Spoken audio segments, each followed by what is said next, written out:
Now, thank you for inviting me. Um, in this lecture, I shall present one argument from my recent book, Are We Bodies or Souls? For the view that, as Plato and Descartes claimed, humans are essentially souls. We do, of course, have bodies, and they are vital for our well-being. But what makes us who we are is for each of us, I shall argue, our individual soul. In this lecture, I approach this conclusion by discussing different theories of personal identity.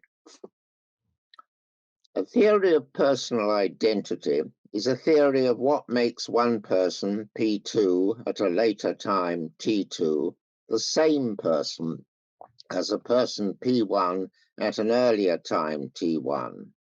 For example, what makes George, accused in 2020 of having committed a murder in 1960, the same person as a person called George who committed that murder in 1960? The question is not as such the question of whether the later person has the same personality as the earlier person. Someone's personality, that is their character, is a matter of whether they are strong-willed, knowledgeable, intelligent, sympathetic, and so on. We say that someone's personality has changed if, that is, if the very same person gains or loses some of these characteristics. But the question about personal identity is a question about whether a person is the same person as an earlier person, even if his or her personality has changed. Now, one apparently obvious to the answer to the question of what makes P2 the same person as P1 is that P2 is the same person as P1 if and only if P2 has the same body as P1. But how much of the same body? Surely, if someone has a heart transplant, they still continue to exist, but with a new heart. And similarly, for any transplant of any other bodily organ except the brain. What makes the brain special is that our conscious life depends on the operation of our brains. We move our limbs only by causing some brain event which causes the motion of our limbs. And we see and hear what is happening in the world only because light or sound waves cause changes in our eyes and ears, which cause brain events, which in turn cause our perceptual experiences. And our memories and character depend on the operation of our brain. Without the operation of our brain, we would not have any conscious experiences at all. So perhaps the answer to our question is that P2 is the same person as P1, if and only if P2 has the same brain as P1. But again, the same question arises. How much of the same brain does P2 need in order to be the same person as P1? While most cells in other parts of our body are replaced gradually over the course of 7 years or so by new cells, probably most brain cells, that is neurons, remain the same over the course of a normal human life. And that is perhaps an additional reason for taking our brain as what makes us who we are. But although natural processes may not lead to replacement of brain parts, to large replacement of brain parts, surgical operations could do so. Surgeons often remove diseased parts of the brain. Although at present it's not possible for surgeons to replace a damaged brain part with a part transplanted from another body, this should become possible within the next century. Surgeons are now just beginning to be able to reconnect severed spinal nerves, and so they are on the way to being able to connect a severed nerve to a new nerve obtained from elsewhere. And the nerves which connect brain parts with other brain parts are nerves of the same kind as spinal nerves. Hence, it should become possible for surgeons to remove some brain part by severing the nerves which connect it to the rest of the brain, and to join the severed nerves to a part of the same kind taken from another brain. So how much of someone's brain could be replaced before that person ceases to exist? And you'll see I am halfway through the first paragraph on the handout. One important fact about the brain which highlights this issue is this. The brain consists of two cerebral hemispheres, left hemisphere and right hemisphere, and also a lower part, the cerebellum. Our conscious life depends on the upper part of the cerebral hemispheres, the cerebral cortex. Patients suffering from some otherwise incurable epilepsy due to a malfunctioning hemisphere sometimes have parts of one hemisphere removed, and they may even have the whole hemisphere removed in an operation called an anatomical hemispherectomy. What happens then is that most of the functions of that part or whole hemisphere are taken over by another part of the other hemisphere, and the patient thinks and behaves in much the same way as before, except for not having epileptic fits. Much the same way as before, at least in the respect that their memories remain largely the same and their character is not very different. There is some effect on their capacities to move their limbs. And this is the case that their memories and character remain much the same. This is the case whichever of the two hemispheres is removed. The same if you move the left hemisphere, it's the same if you move the right hemisphere. And that shows that there is very considerable overlap between the brain states of the two hemispheres, which give rise to conscious memories and character. So, suppose when one of the hemispheres is removed from one person, let's call him John, it is replaced by a hemisphere transplanted from the brain of a different person, James. Then it is to be expected that the resulting person will have some memories and aspects of character deriving from the experiences of James, as well as the ones that John had previously. So is the resulting person John or James or neither of these? If you think that the answer is that the resulting person is John because he still has most of John's brain, then consider a more radical surgical operation in which both hemispheres are removed from a different person, whom I will now call Alexandra, and also from two other persons, Alex and Sandra. Alexandra's left hemisphere is then connected to Alex's brain, and Alexandra's right hemisphere is connected to Sandra's brain.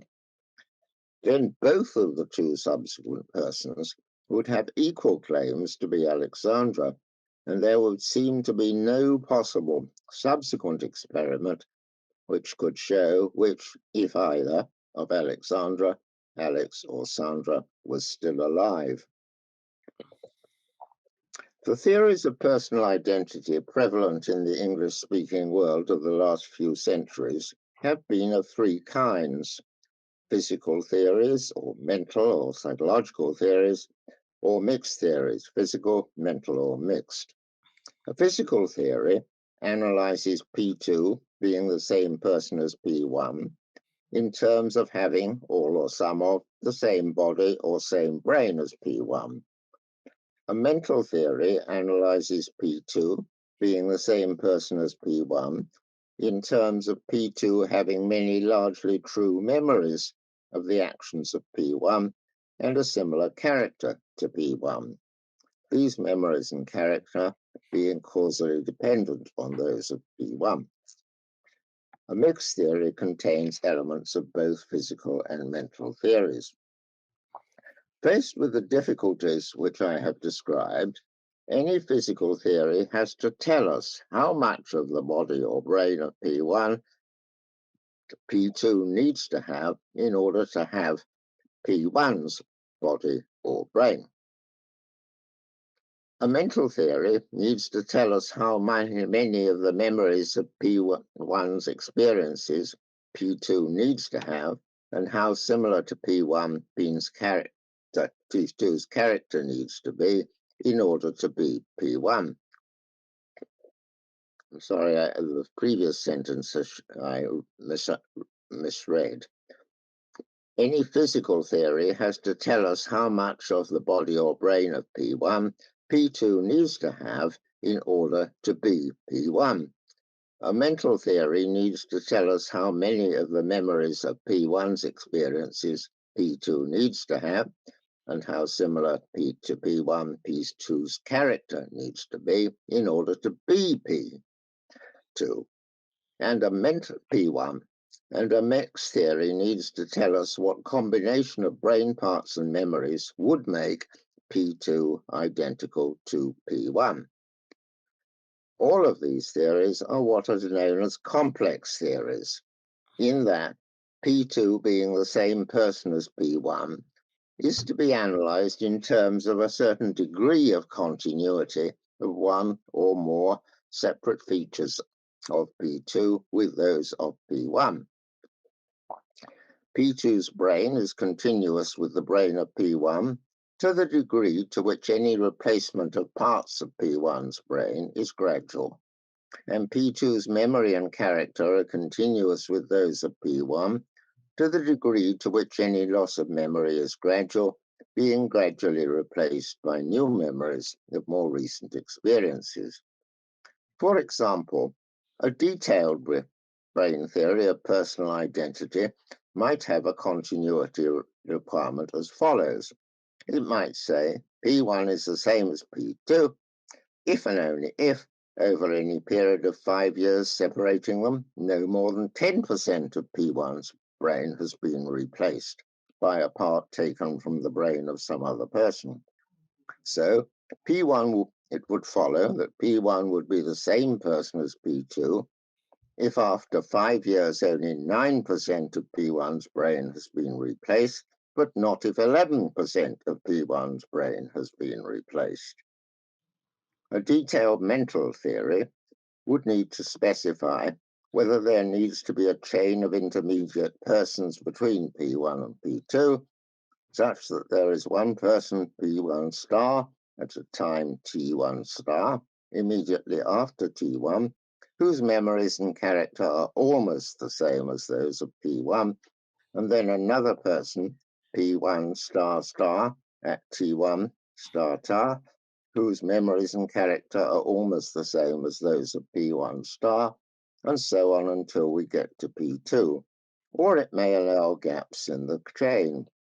And it will need to specify just how many memories and how much character needs to be how similar to those of the preceding instant for the succession to guarantee that P2 is P1. A mixed theory typically specifies that there must be continuity of memory and character between P2 and P1 caused by brain continuity. And again, in order to be a precise theory, it needs to fill in the details.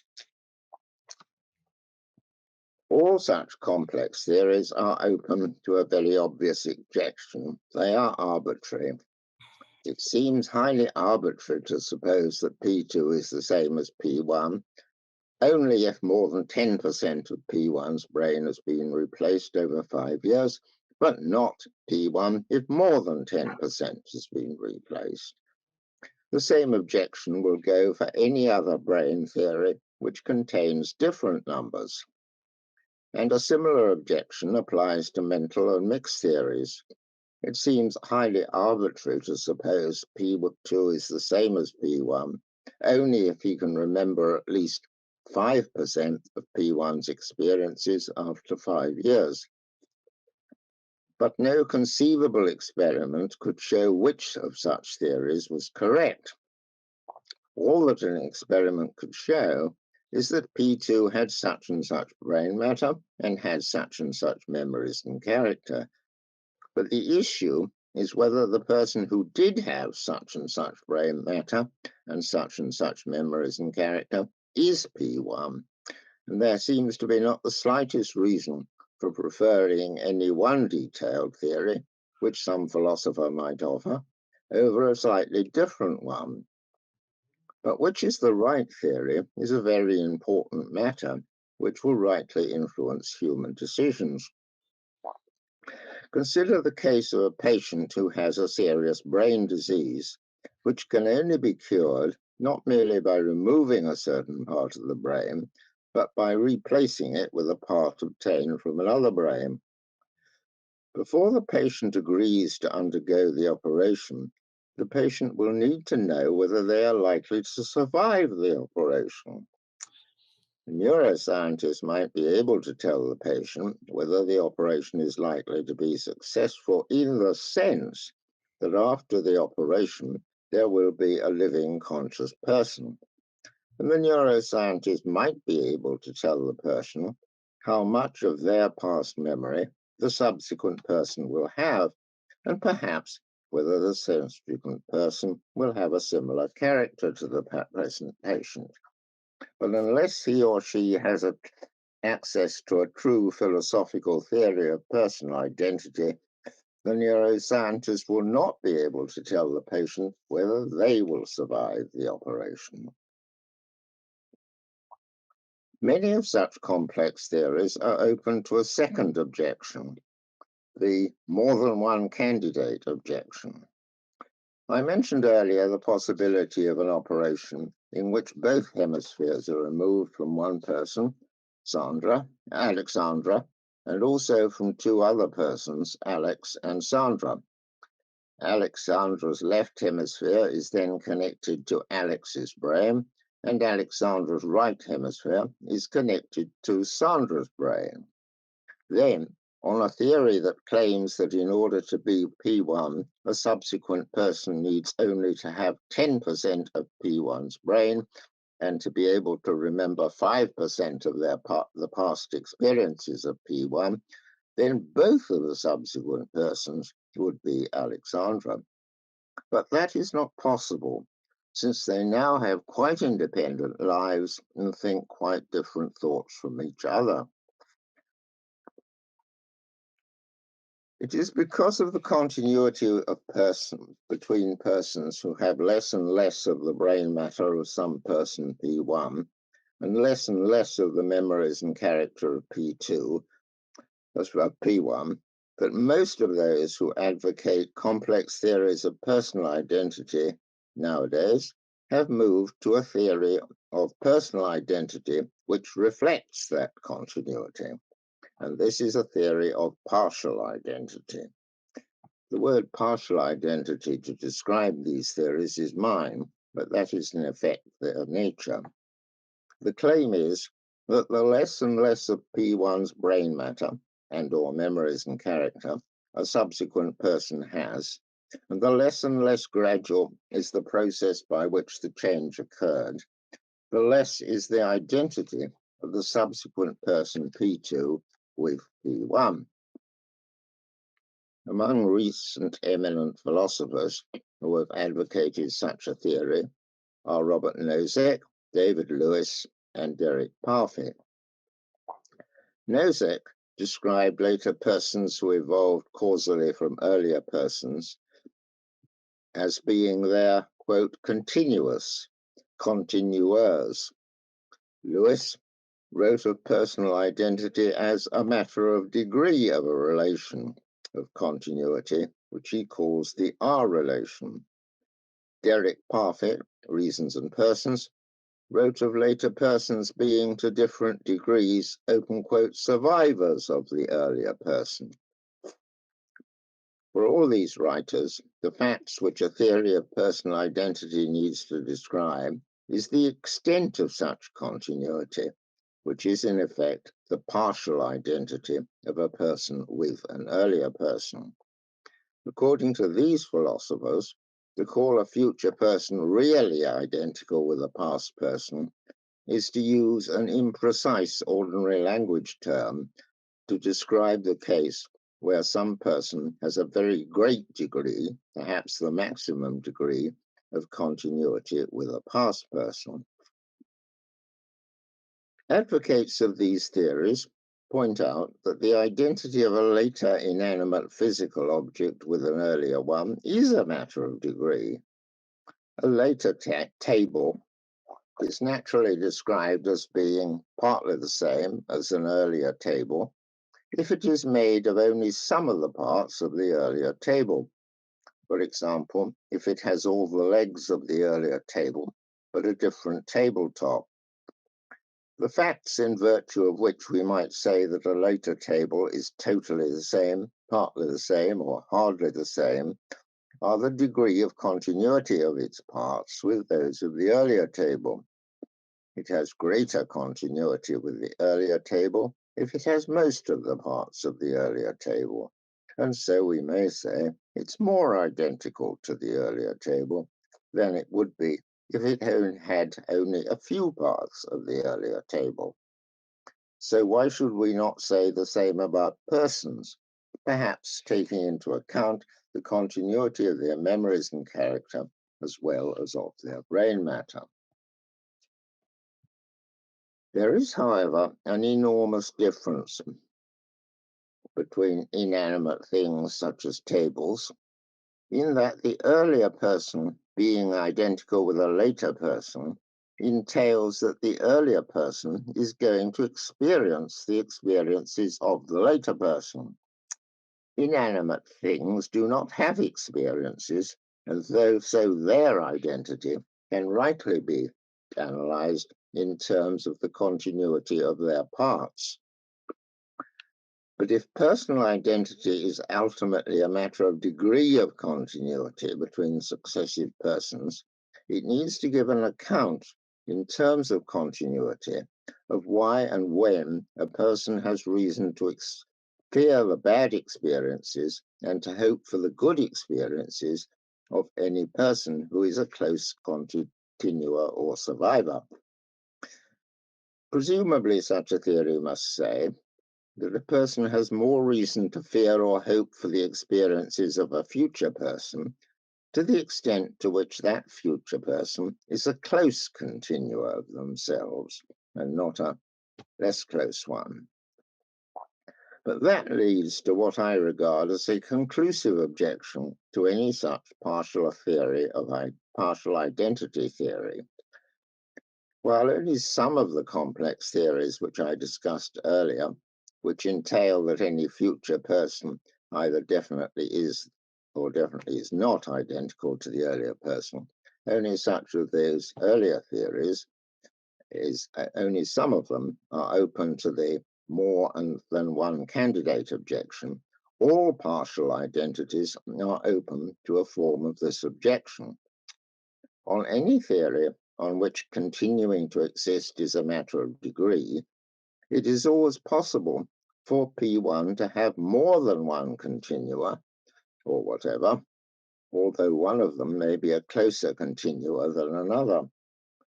For example, if P2 has only 70% of P1's brain, then the remaining 30% can be given to P2 star. And so while P2 is a close continua of P1, P2 star is also a continua, although a less close one. But since they are both continuous, then P1 is going to have, to different degrees, both the experiences of P2 and the experiences of P2 star. So if P1 knows in advance what is going to happen to his brain, and also knows that P2 is going to have a happy life, and P2 star is going to have a miserable life, then P1 must expect to have a life that's partly happy and partly miserable. Although, of course, in this case, more happy than miserable, because P2 is a closer continua than P2 star. But what can that mean? What can it mean to say that he's going to have, P1 is going to have to a greater degree the experiences of P2 and to a lesser degree the experiences of P2 star. What can that mean, since no future person is going to have a life that is partly happy and partly miserable? P2 and P2 star will have quite different lives, and neither of their lives will include a mixture of happiness and misery. So what does it mean to say that one is both are continuous, one is a closer continuous than the other? Well, here's another alternative. Perhaps the alternative is that, as with the table case, some of P1 is going to have the experiences of P2, and the other part of P1 is going to have the experiences of P2 star. But again, the problem is that experiences are properties of persons, not properties of parts of persons.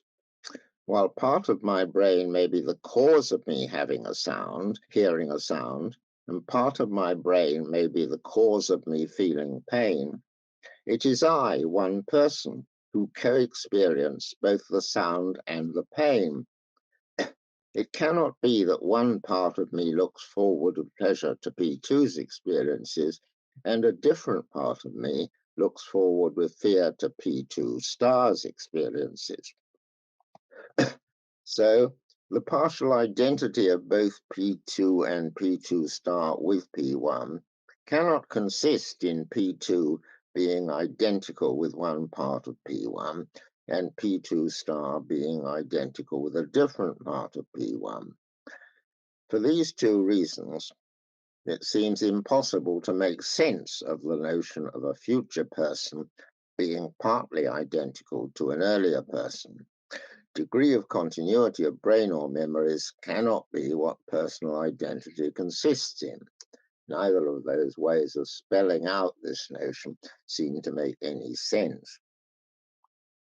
My conclusion is that no complex theory can possibly analyze what it is for one person to be identical with a later person, because no such theory can analyze what it is for an earlier person to be about to have the experiences which some later person is going to have. It simply isn't enough for there to be any degree of continuity between the experiences of the earlier and the later persons. In contrast to complex theories, there we must have a simple theory, what is called a simple theory. A simple theory claims that personal identity cannot be analyzed in terms of any properties or substances of which there can be different degrees or quantities, since, for the reasons which I have given, personal identity is all or nothing. Each person is or is not the same person as an earlier person, and there is no intermediate possibility. Certainly, the greater the continuity between P1 and P2 of brain, memory, and character, the more probable it is that P2 is P1.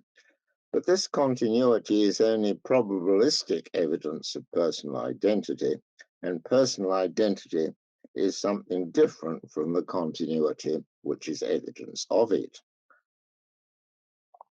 Just as a footprint in the sand makes it probable that someone walked there, but someone having walked there is something quite different from there being a footprint in the sand. But then in what does personal identity consist? Why not just say that it's ultimate and unanalyzable, and that P2 being the same as P1 cannot be analyzed further? Why not just say that either P1 is the same person as P2, or P1 is not the same person as P2, and that these are unanalyzable truths, even if we can't know which one is the true one? The problem with saying this is it's incompatible with a highly plausible principle, which I call the principle of the identity of composites, and which you will find in a rather abbreviated form in the paragraph lower down your second page of the summary. I will now explain this principle. A substance is a thing which has properties, a component of the world, and it may or may not have other substances as its parts. Thus, the Milky Way, my house, my desk, and each of the atoms of which my desk is made are all substances. They have properties, including properties of shape, mass, volume, color, and such like. Persons are substances. The principle of the identity of composites states that if a substance exists for a certain period of time and has certain properties, and has certain substances which also have certain properties as its parts, arranged in a certain way, or with a certain history, then it's not logically possible that if these parts exist in the same arrangement, having had the same properties for the same period of time, they could constitute a different substance from the ones which they do form. Consider, as an example, a certain car, C1, parked at a certain time in a car park. It has many different parts, engines, wheels, seats, and so on, arranged in a certain way. The car has had a certain history, during which it has gained or lost various properties and parts. Each of its parts has had a certain history, during which that part has gained or lost various properties. Now, is it possible that instead of this car, C1, there could be a different car parked in the same place at the same time, which was made of all the same parts, arranged in just the same way, parts which had all the same properties as C1 at each moment that C1 had those properties, and yet is a different car? It makes no sense to suppose this. The history and the properties of the car and the history and properties of its parts fully determine which car it is. It's simply not compatible with all that I have described, that C2 could be a different car from T1, although it had totally the same history and totally the same parts and totally the same properties as P1. Now, come back to the personal identity issue. Consider the earlier example of P2, for example, Alex, being formed of some of the parts of and having some of the memories of the experiences of P1, Alexandra. A person is a substance. So, by the principle of the identity of composites, any person P2 star formed from exactly the same parts obtained from P1 as P2, including brain parts, arranged in the same way as these parts, having had the same properties and history as those of P2, and having exactly the same memories of P1's experiences as does P2, and exactly the same degree of similarity of character to P1 as does P2, would be P2. It follows that if the only parts of P2 are physical parts, and if the parts have had a certain past history, then it would not be possible for P2 to be either P1 or not P1 and show some other person. That is, consider a person who has all the same physical properties as P2, all the same history, as P1, all the same history as P1. Its parts have all the same history as those of P1. Now, my earlier argument implies that that doesn't determine who P2 is, because it may turn out to be that P2 is the same person as the earlier person, or may not, even though the physical parts are the same, their history is the same, and their mental parts, their mental properties are the same.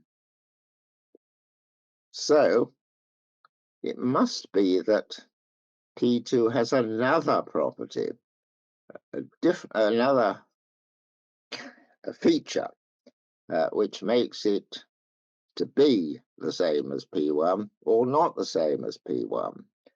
And since the features that make it the same or don't make it the same are the physical parts and the physical features, properties, and it's not the mental properties, the thoughts and feelings, there's just one thing left. That is the mental parts. And so it follows that there is some other part that makes the resultant person to be P1 or not to be P1. And that must be a purely mental part. But a purely mental part, which makes one the same, makes one who he is just what the soul is. The soul is a mental part, pure mental part, indivisible mental part, that is, as I am defining it, and as Plato and Descartes use this, which is the extra thing that makes a person to be the same person as an earlier person if they have that part, or not to be the same person as an earlier person if they don't have that part. And if you want to say, well, it may be that it's the soul plus some other parts or some other properties, the trouble is that the other parts and properties will be divisible, and so you will get the same problems of how much of these parts or properties you need in order to be the same person. And in that case, you can't say that it's all or nothing, and I've argued it is all or nothing. So,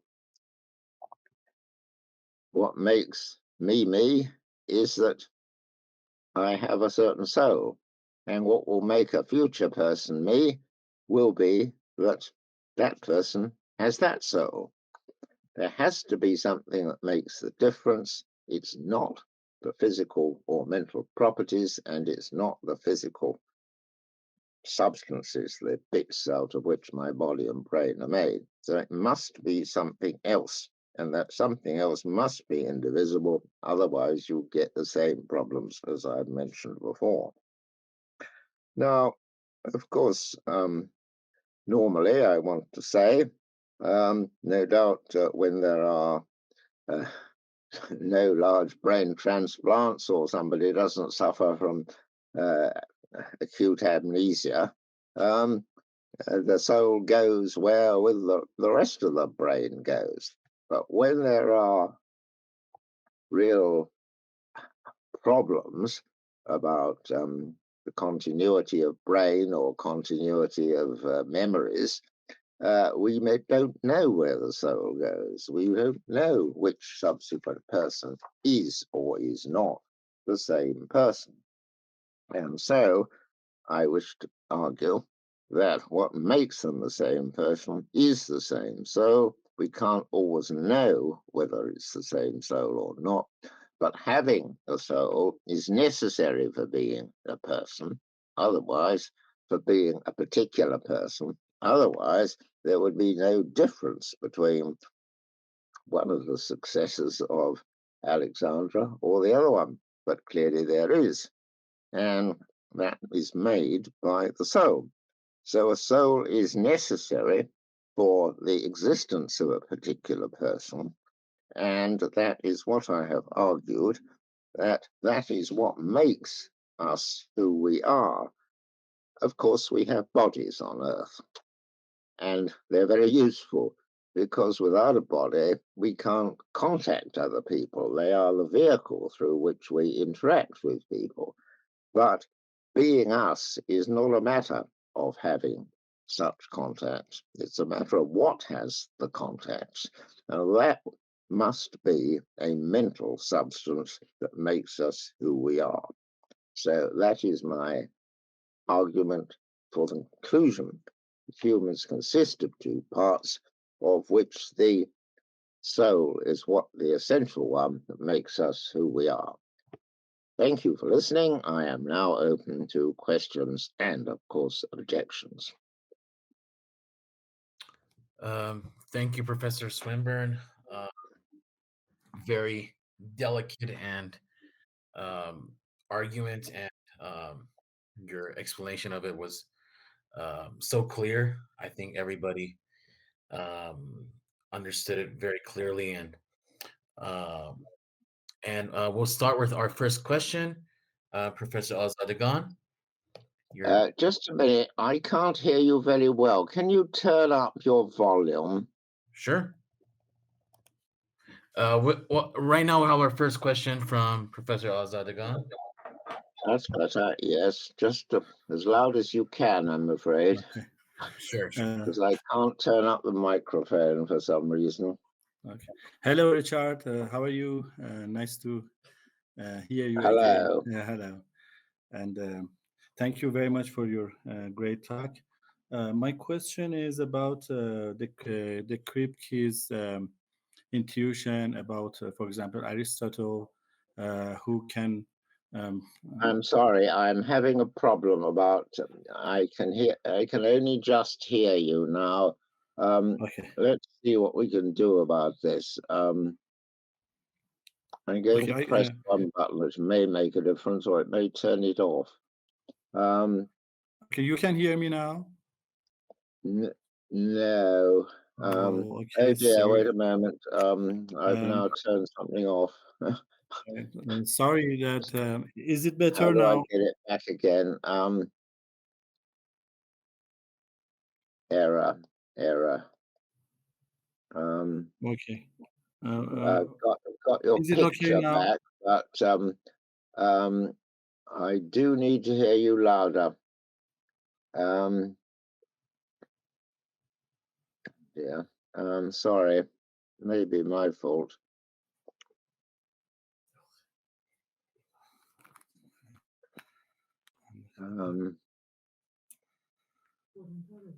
Nah. It's the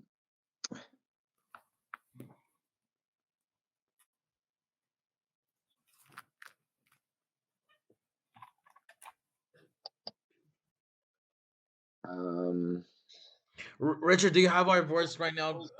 Is it better right now, or is it still you're not getting it as loud? not very much better. Okay. I don't see any way of So right now it's better. it. Can you understand what we're right now? Just a minute. Okay. Take your time.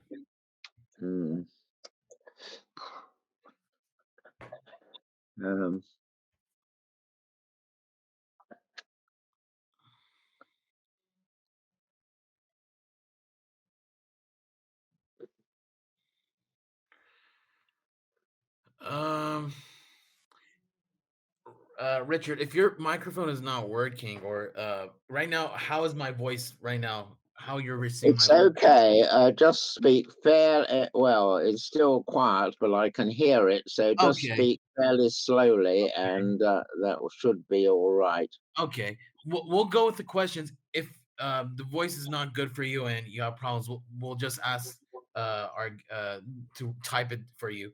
استاد آزادگان میخواین شما سوال بفرمایین. یکم فقط همه سوال میپرسن، فقط با صدای بلند لطفاً که دکتر سوینبورن متوجه بشن. Okay. I'm sorry, I can't hear it. Oh dear. Just a minute. Okay. We can write our questions. Okay. Yes, you could write it, I think. Just try that. Okay. It would be perhaps better.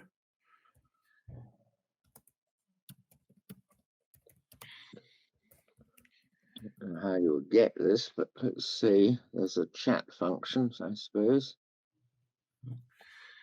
عزیزانی که دست بلند کردن لطفا تو چت باکس سوالشون رو مطرح بکنن. حالا بر میکروفون استاد سوینبورن مشکلی پیش اومده.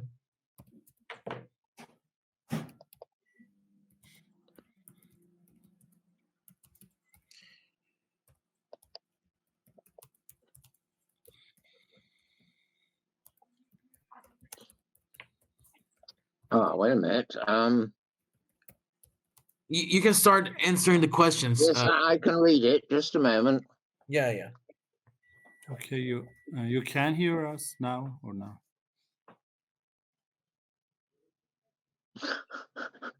Okay. Yes, the answer to the first question is I think we have passed beyond that.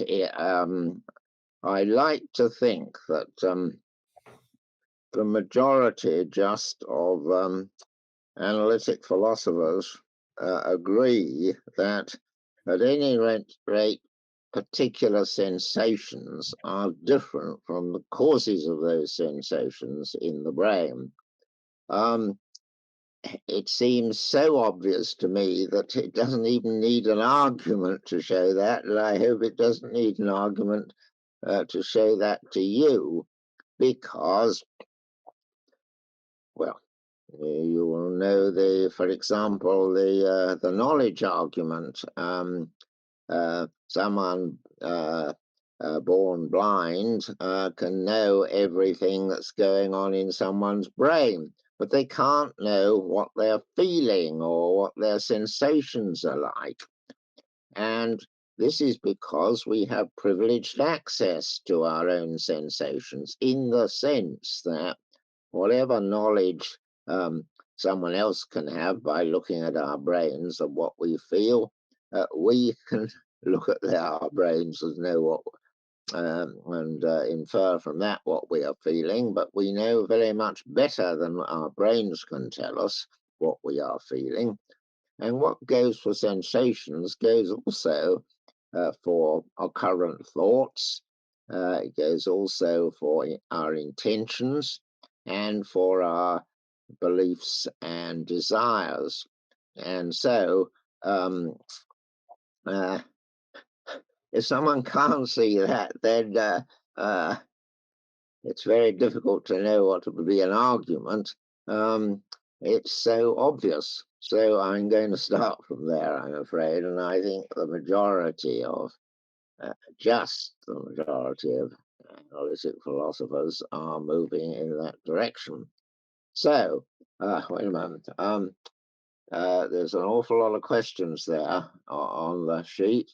Now, the one at the top for me is, do we have episodes of consciousness when we are children, or is it whole? Well, certainly we have episodes of consciousness when we are children. And indeed, before we are children, I think, because what's going on in the brain for fetus after 6 months is feelings. Of course, we don't know what they are, but we, the outsiders, don't, and the fetus hasn't got the linguistic power to tell us, but there's good reason to suppose there are. So I pass on for that. Now, the next one down, apart from the one about Wittgenstein, are there changes in one's soul?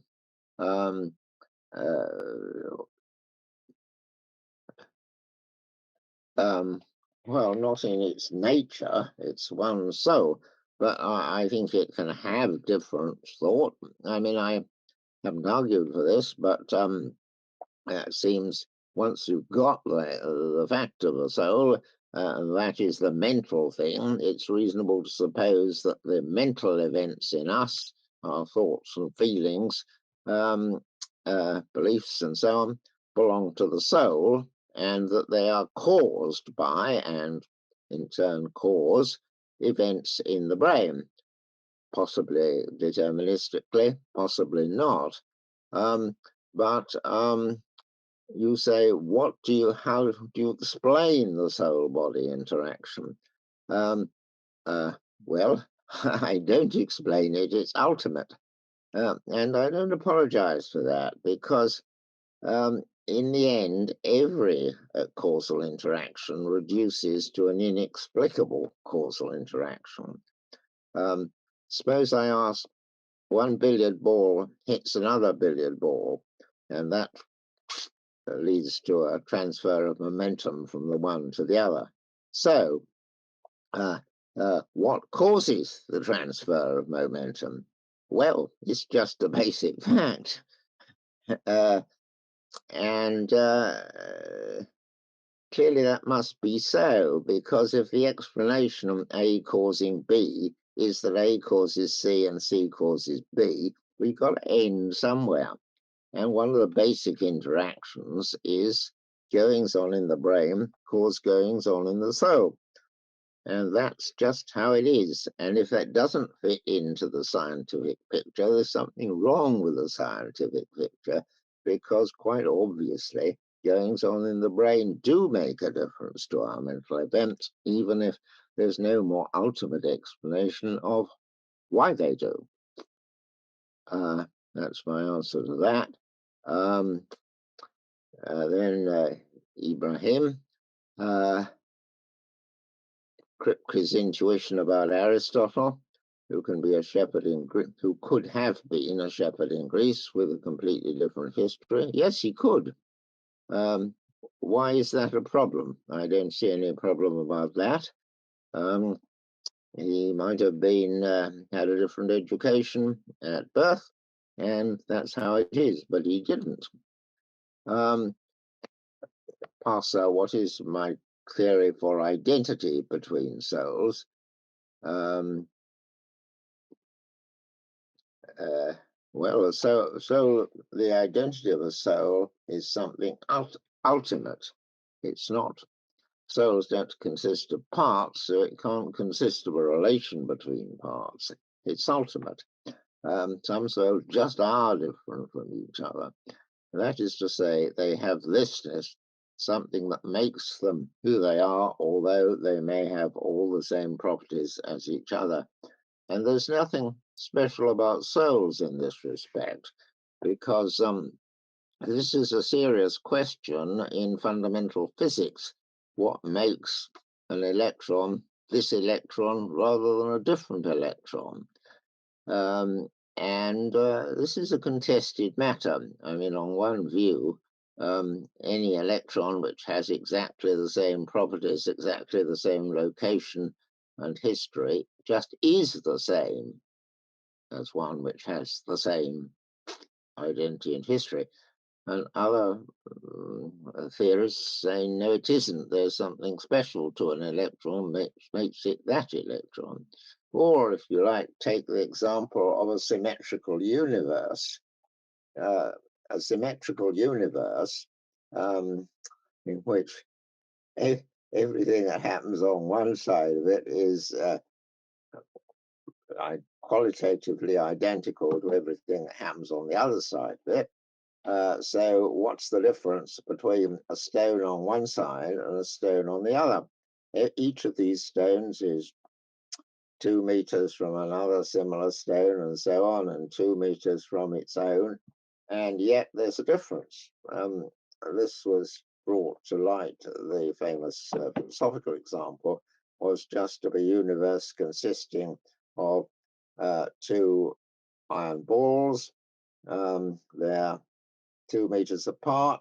They have exactly the same qualities as each other, properties as each other, but they're different. And that means, in my terminology, they have thisness, haikaitas. This is Duns Scotus's word for it, but that's the difference. So my answer to your question is that's just ultimate. And it's not a matter of special pleading on behalf of my view of souls. It probably exists in other things in the world. Now, Marty, what if we consider time as the fourth dimension?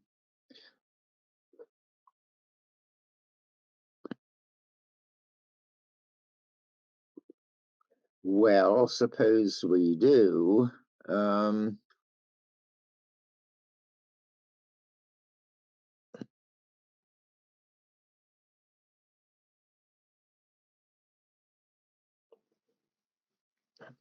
Well, it seems to me an argument against four-dimensionalism.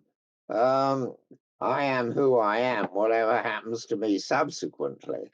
You can't say my identity is is determined by what's going to happen next year. I am the person who's giving this lecture, whatever happens to me next year. And if your version of four-dimensionalism says it isn't, then I ask you to consider whether this is perhaps counterintuitive. That may sound a bit quick, and I'm open to counter objections, but that's where I am on that. Now the next one, I don't know. It's only got a Persian name for who's giving it. I was wondering if assigning a separate soul might be philosophically redundant. No, indeed not. There are many, many things in the universe, even if it were only a physical universe. Many different particles in many different arrangements and so on. Soul is only another category. But there are many different souls, and they're different from each other. And unless you use that category, you're not going to describe everything in the world. Next question. Is our first memory when we become conscious? Well, rather later than that, I should have thought. I mean, earlier I said fetuses, the last stage before birth, are, in my view, conscious. But I doubt if they have memory in the sense of episodic memory.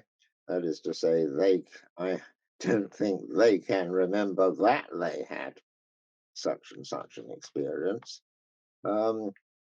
This is something that comes later in our development and is not necessary for consciousness, though of course it's necessary for us to have a full life that we do have memories. Ibrahim again, Kripke's intuition about who can be a shepherd. Aristotle as a shepherd is Aristotle as a philosopher in the actual world with completely different history.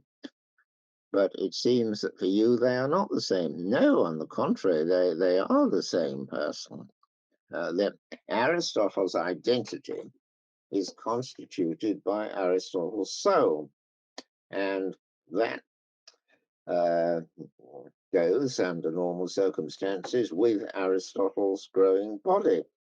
And the newborn Aristotle is who he is in virtue of his soul connected to that body. And that can have one actual history, or it can have another possible history. But it can only have one history and one actual history, and that's what the questions are mainly concerned with. But it could have been different. Yes, sure. I'm not certain quite what the problem is, but you can come back to me. Fahid,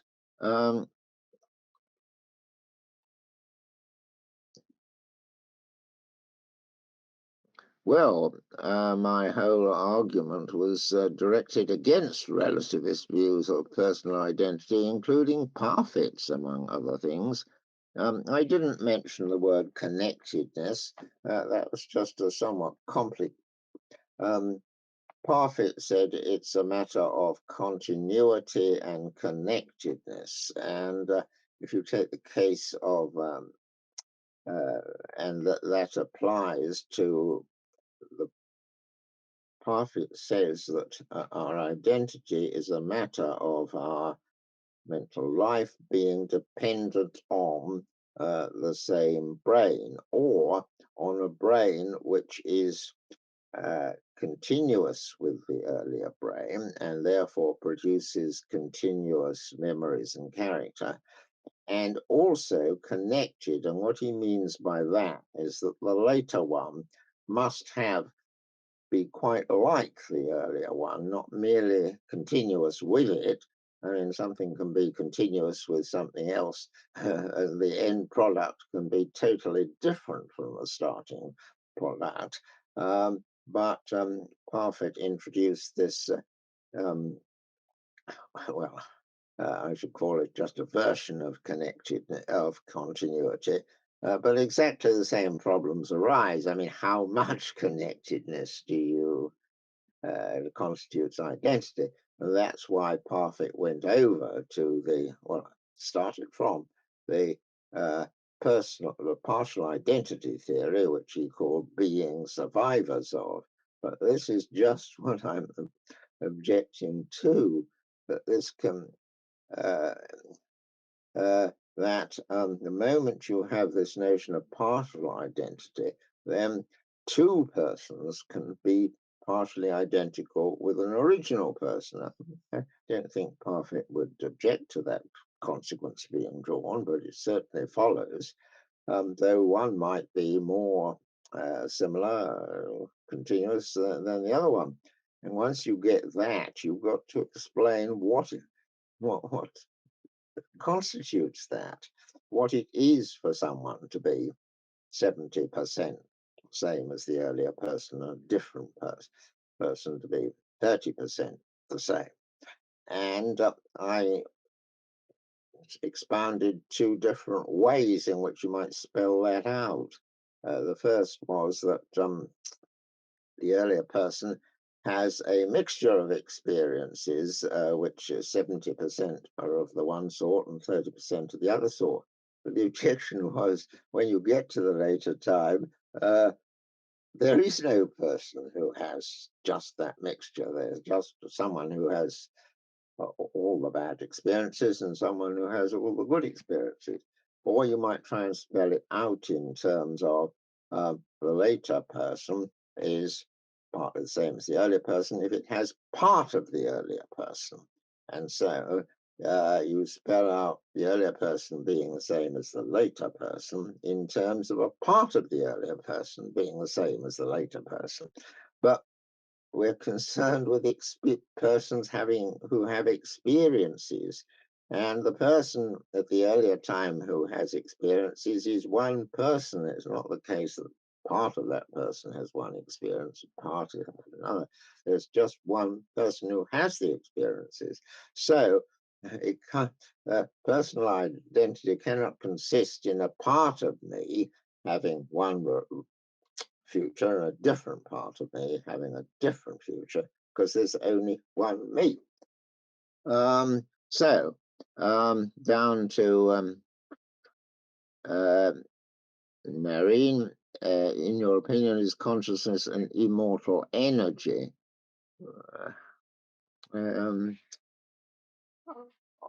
I'm not very happy with that, because my argument doesn't entail immortality. I think it's compatible with it, of course. I mean,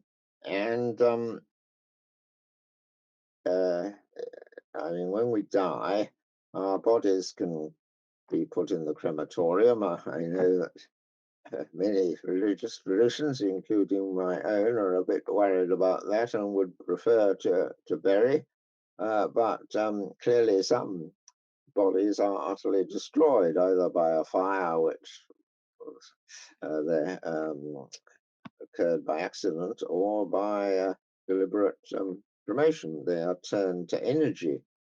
And there's no difference between one chunk of energy and another, except in the amount of energy. It hasn't got any viscous to it.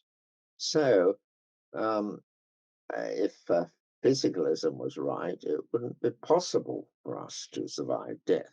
But if we have two parts, and the part which makes us, the soul, is a mental part, nothing follows one way or the other from the destruction of the body. It may survive or it may not.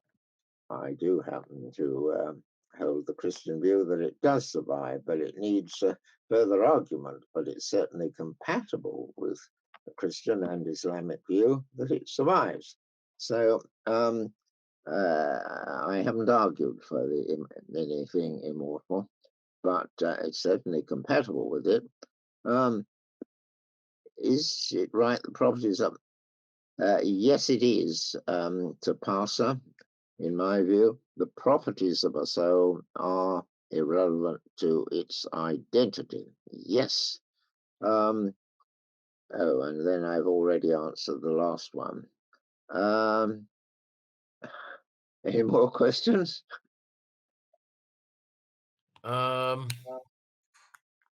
You sweep right through the questions with ease. I don't think we have any more questions. I think everybody asked their question in the chat box. I think, yeah, it was an honor having you here. Your arguments were very precise, and um, and you answered every question with ease. And thank you so much. We hope you can see you in Iran in person in the near future. And thank you for dedicating your time. And it was obvious that you put lots of time because every word you came out was it was thoughtful and it was written out. So thank you for dedicating your time, and it was a pleasure, Professor. Thank you. I'm very pleased to have been able to give this talk and to answer your questions.